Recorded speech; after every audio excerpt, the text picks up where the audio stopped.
The second segment of the Nightly News is brought to you by Labrie Credit Union. Labrie Credit Union. We are not a bank. We are better.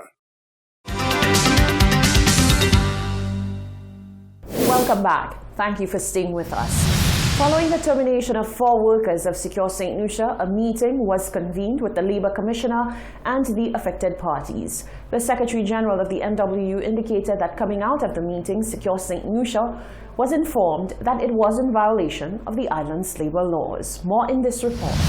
Last week, 4 Secure St. Lucia workers were made redundant. This follows months of industrial tension among the workers, the National Workers Union, and Secure St. Lucia. Following the news of the redundancies, the union sought the intervention of the Labour Department. The General Secretary of the National Workers Union, Johan Haywood, says following the meeting with the Labour Commissioner, it was indicated that Secure St. Lucia had breached the Labour Act. The Labour Commissioner, based on the discussions, she indicated that the company has breached the law in terms of the Labour Act, particularly provisions of sections 145. And she will be calling the parties again, you understand, to try to resolve the issue once and for all. That speaks to the process that an employer has to undertake in terms of when a situation of redundancy arises, or if a company is contemplating making positions redundant. There are certain provisions and stipulations that must be followed, that must be adhered to, and none of these were done in the case of Secure St. Lucia. The NWU says it awaits the rescinding of the decision by the company in order to move forward. The action that was taken by the company has to be rescinded. If you broke the law, you understand, you cannot just be given a tap on the wrist and said, we'll do it better next time. It has to be corrected before anything can take place going forward. So we expect that the matter would be rescinded on the part of the company and corrected, and we'll take it from there. The Labour Commissioner at the meeting requested that all relevant documents be submitted by the company and the union, and that upon review of these, a recommendation will be made. Reporting for Hot 7 News, I am Janine Gonzalez. The government of St. Lucia has been lauded for placing focus on the development of its people by the World Bank. A high-level team last week wrapped up talks with Prime Minister Philip J. Pierre, the Cabinet of Ministers and staff of the Ministry of Finance. The World Bank's country director for Caribbean countries said that she was impressed with the government's agenda to improve the quality of life, education, health, and ultimately create social inclusion. We had very productive meetings with the Prime Minister and the Cabinet on how we are going to partner together on implement a program that focuses on improving the economic outcomes in the country, on creating opportunities for people and in particular for youth, in addressing the main bottlenecks that will once removed will allow the country to improve the future development, but also how we can work together on further dealing with the COVID pandemic and with helping with the vaccines and improving the overall health system in the country. The meeting also covered strengthening St. Lucia's resilience against climate change and diversifying the economy, such as developing the blue economy, looking into the opportunities in agriculture, looking into opportunities in the digital economy, creative industries, but also modernizing the tourism, because this is a sector that has been the breadwinner for many people and for the economy in St. Lucia. And this sector can probably be even further transformed. First of all, it needs to recover from the COVID pandemic, but further transformed to become more modern and attract even more tourists to come and see your beautiful island and to enjoy the beautiful nature, the beautiful food, and also the beautiful hospitality of the people of St. Lucia. The World Bank official said that government's agenda is fully in line with the institution's main goal of reducing poverty and realizing shared prosperity amongst all peoples. A shift towards the inclusion of the regular St. Lucian is being explored as the country seeks to reinvent its tourism product. With tourism being hard hit by the COVID-19 pandemic, stakeholders are looking at ways to diversify St. Lucia's offerings as well as make them more authentic. The tourism sector has been one of the hardest hit by the COVID-19 crisis.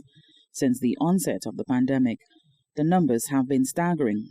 Tourism destinations recorded 1 billion fewer international arrivals in 2020 than in 2019. 100 to 120 million tourism jobs were put at risk, a large portion being in small and medium-sized enterprises. This is of critical concern for developing economies like St. Lucia's as they chart a course towards recovery. Driven by both public and private sectors, not only is tourism a vital source of foreign currency, it has the potential to serve as a development tool to strengthen supply chains, improve local firm productivity, create 1 out of 10 jobs, and provide income for women and young people. Tourism Minister Dr. Ernest Hilaire says that now is the time to integrate as many St. Lucians as possible into the tourism mix to improve livelihoods within the community at every level.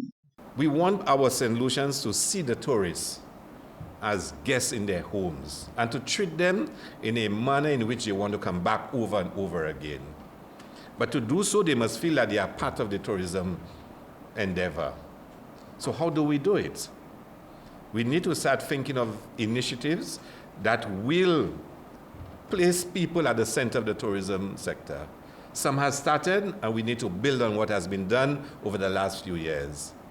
We want St. Lucians to see that this is not a thing for foreigners, either the foreigners coming in or foreigners owning it. So we must create more space for local ownership. So there's the issue of local participation, but there's also the issue of local ownership.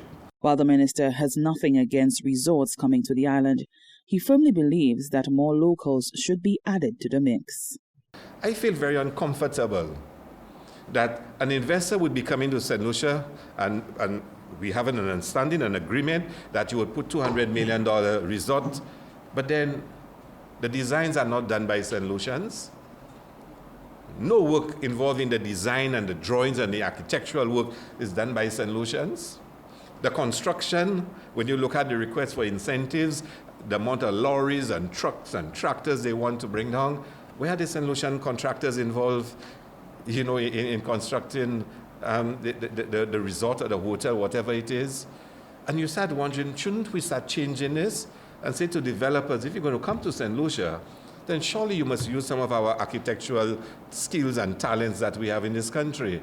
He believes that the best experience is one that is authentic and indigenous to St. Lucia. And if we can go back to saying to St. Lucians, you are part of this. You add a room, you add 2 rooms, and you operate your own micro-business. Everything in there, make it an authentic St. Lucian experience. Let them go in the communities. Create the economic activity in the communities so people, visitors can go to the communities and enjoy it. And earn money for the communities, earn money for families. We're not saying don't go to resorts, but we're saying we can offer you a St. Lucian experience that is authentic, that is genuine, and reflects the best of us.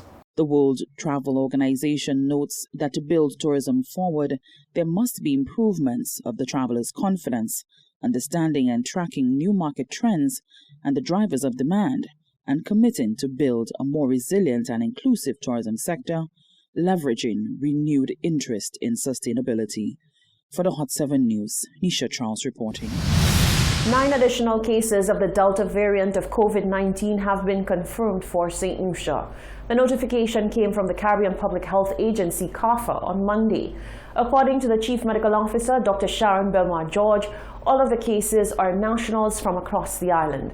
7 of them are female, 2 male, and the ages range from 25 to 69 years old. She made the announcement during the most recent COVID-19 status update.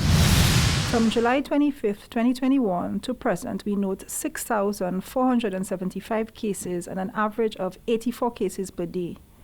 50% are in the age group of 25 to 49 years. 57% of the cases are female, and at present we have 1,114 active cases in country. The majority of the cases are from Castries, Gros Islet, Vieux Fort, and Babonneau. There are presently 55 COVID-19 patients admitted to the respiratory hospital. 2 of them require critical care, and 9 are severely ill. The daily infection rate for the past week was 22.1 per 100,000 per day, which is a 68% decrease from the previous week. We note a steady decline in the rate of transmission at this point, with a present rate of 1.3. A reduction in the transmission rate, hospitalization rates, positivity rates, prevalence rates have been noted, and forecast average resolution of this 4th wave by November 2021 if there are no major increases in risks for new transmission. We continue to note cases diagnosed related to social activities, workplaces, and spread between families. To date, the positive cases diagnosed in country, less than 2% of them are fully vaccinated, and 98% of the COVID-19 deaths and COVID-related deaths at the respiratory hospital were unvaccinated. The 2% deaths who were fully vaccinated had other serious underlying health conditions which contributed to their demise.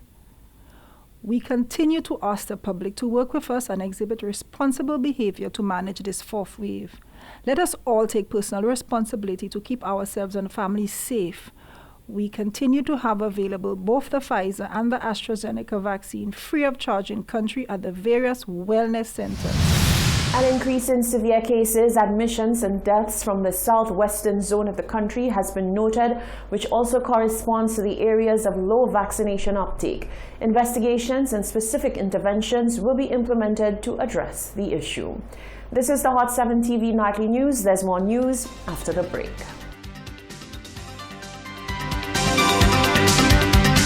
The second segment of the Nightly News was brought to you by Labrie Credit Union. Labrie Credit Union. We are not a bank. We are better.